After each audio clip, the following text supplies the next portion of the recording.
बिस्मिल्लाहिर्रहमानिर्रहीम। आज अगेन आप लोगों के लिए पाकिस्तान स्टॉक एक्सचेंज से रिलेटेड बहुत ही इंपॉर्टेंट वीडियो लेके आया हूँ। एंड तक देखिए ज़रूर, इंशाल्लाह आप लोगों को इस वीडियो से फ़ायदा होगा। मैं हमेशा यही कोशिश करता हूँ कि मेरी वीडियो से आप लोगों को फ़ायदा हो, अंडरस्टैंडिंग हो, ताकि आप लोग फ्यूचर में अच्छे प्रॉफिट्स अर्न कर सकें।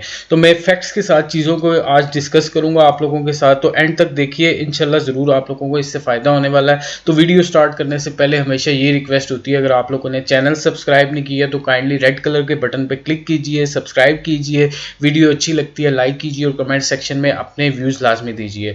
तो जल्दी से मैं आप लोगों को बताता हूं कि कल के दिन में जो लास्ट डे बिफोर ईद था, सेशन का जो लास्ट डे था, उसमें आप लोग देख सकते हैं कि 96.20 KSE 100 इंडेक्स डाउन ट्रेंड में रहा है, बेरिश ट्रेंड आया है KSE 100 इंडेक्स में कल के दिन में। और क्या वजूहत बनी है, मेन जो चीज़ होती है आप लोगों को ये फिगर्स बताने की कि आप लोग इन चीज़ों को समझ के फ्यूचर में अच्छी इन्वेस्टमेंट करके और अच्छे प्रॉफिट्स अर्न कर सकते हैं। तो आप लोगों को मैं सबसे पहली चीज़ यही हमेशा रिकमेंड करता हूं कि आप लोगों को समझना पड़ेगा कि इन्वेस्टर कॉन्फिडेंस क्या चीज़ है, इन्वेस्टर के सेंटीमेंट्स जो स्पेसिफिक सेक्टर की तरफ जा रहे होते हैं या ओवरऑल KSE 100 इंडेक्स की तरफ जा रहे होते हैं या मार्केट में जो जा रहे होते हैं, वो समझना आप लोगों के लिए बहुत ज़रूरी है। और मैं हमेशा कोशिश करता हूँ कि आप लोगों को फैक्ट्स के साथ चीज़ों को बताऊँ कि आप लोग समझ सकें और ख़ुद से एनालिसिस करके अच्छी इन्वेस्टमेंट करके और अच्छे प्रॉफिट्स अर्न कर सकें। तो मेरी यही एफर्ट होती है कि आप लोगों को ज़्यादा से ज़्यादा फ्यूचर में प्रॉफिट हो, आप लोग एक अच्छे इन्वेस्टर बन सकें, क्योंकि अनफॉर्चुनेटली पाकिस्तान में बहुत कम ऐसे इन्वेस्टर्स हैं जो पूरे एनालिसिस के साथ और इन चीज़ों को देखने के बाद इन्वेस्टमेंट करते हैं। तो ये जो फिगर आप लोगों के सामने आ रही है 96.20 जो KSE 100 इंडेक्स नीचे आया है, सबसे पहले मैं आप लोगों को मार्केट समरी की तरफ लेके चलता हूँ और मार्केट समरी में बताता हूँ कि कौन सी ऐसी सेक्टर्स थे जिन्होंने इसमें कंट्रीब्यूट किया है और कौन से ऐसे सेक्टर्स थे जिनकी वजह से ये KSE 100 इंडेक्स नीचे आया है। तो सबसे पहली जो चीज़ है कमर्शियल बैंक्स।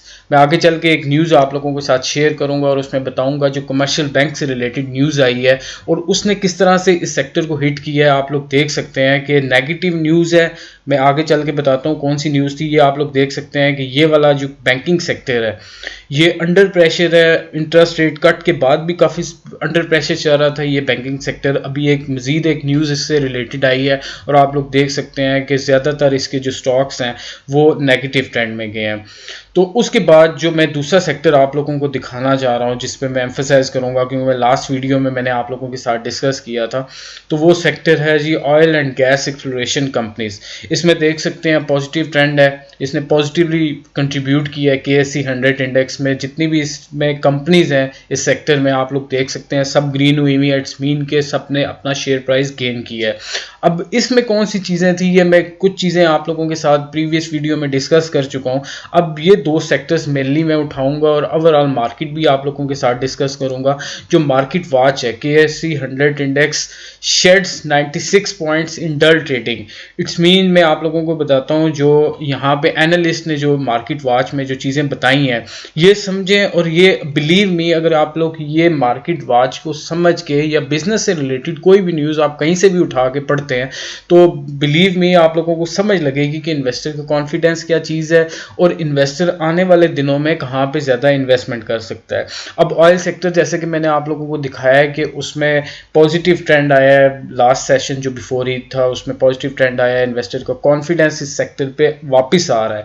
आप लोग देख सकते हैं कि ब्रेंट क्रूड ऑयल की प्राइस भी $36.51 पर बैरल पे पहुंच गई है और US West Texas intermediate crude oil की भी प्राइस $34 पर बैरल पे पहुंच गई है। ये दोनों, इन दोनों की प्राइसेस इंक्रीज हो रही है डे बाय डे और ये 11 मार्च के बाद ये फर्स्ट टाइम है कि इस प्राइस को टच किया है।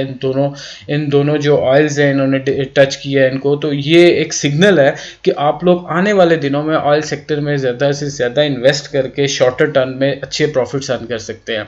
तो अगर आप लोग डिटेल में जाके देखेंगे, अगर आप लोगों को समझ आए कि किस तरह से आप लोग देख सकते हैं, ब्रेकअप एक देख सकते हैं कि कहाँ पे इन्वेस्टर ज़्यादा पैसा डाल रहा है, तो वो आप लोगों को ऑयल सेक्टर में ये मिलेगा कि म्यूचुअल फंड्स और कंपनी ज़्यादातर इस सेक्टर में इन्वेस्ट कर रही हैं। या फार्मा सेक्टर जो एक्सपेक्टेड है कि फ्यूचर में अच्छा परफॉर्म करेगा क्योंकि कोरोना की वजह से वैक्सीन जो आ रही है तो वो एक्सपेक्टेड है कि फार्मा सेक्टर भी ऊपर जा सकता है। और मैंने लास्ट वीडियो में यही बताया था कि ऑयल सेक्टर और फार्मा सेक्टर शॉर्टर टर्म के लिए आपके लिए अच्छे हो सकते हैं, अच्छे प्रॉफिट्स आप लोग इससे अर्न कर सकते हैं। अब जो बैंकिंग सेक्टर मैंने आप लोगों को दिखाया था कि अंडर प्रेशर है, काफ़ी सारे उसके जो स्टॉक्स हैं उन्होंने अपनी शेयर प्राइस डिक्रीज़ की है जो लास्ट सेशन था उसमें, और ये वजह बनी है कि मूडीज़ की जो रेटिंग एजेंसी है उसने एक नोटिफिकेशन दिया है कि उसने 5 पाकिस्तानी बैंक्स को अंडर वॉच रख लिया। इट्स मीन कि वो नज़र रखेगा उनके ऊपर कुछ टाइम तक, और पॉसिबिलिटी यही है कि रेटिंग्स उन बैंक्स की या पाकिस्तान की रेटिंग्स जो क्रेडिट रेटिंग है वो गिर सकती है। तो एक ये नेगेटिव न्यूज़ है, बैंकिंग सेक्टर पे अगेन प्रेशर पड़ रहा है इसके ऊपर।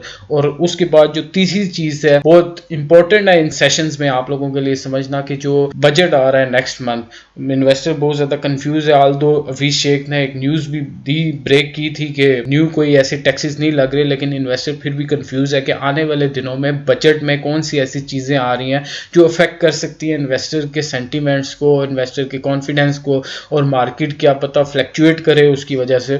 तो ये बहुत इंपॉर्टेंट है कि बजट कहाँ पे लेके जाता है पाकिस्तान की स्टॉक एक्सचेंज को, इन्वेस्टर के कॉन्फिडेंस को कहाँ पे लेके जाता है। तो ये बहुत इंपॉर्टेंट चीज़ें हैं जो आप लोगों के लिए समझना बहुत ज़रूरी है। तो ये जो मैं चीज़ें आप लोगों को ओवरऑल जो एक ओवरव्यू देता हूँ, ये इसी वजह से होता है कि आप लोग समझें मार्केट को, ताकि आप लोगों को अंडरस्टैंडिंग हो। क्योंकि मैंने मोस्टली देखा है कि मोस्टली लोग इन्वेस्टर के सेंटीमेंट्स और इन्वेस्टर के कॉन्फिडेंस को इग्नोर करके टेक्निकल एनालिसिस पे बहुत ज़्यादा रिलाई कर रहे होते हैं, फंडामेंटल्स के ऊपर रिलाई कर रहे होते हैं।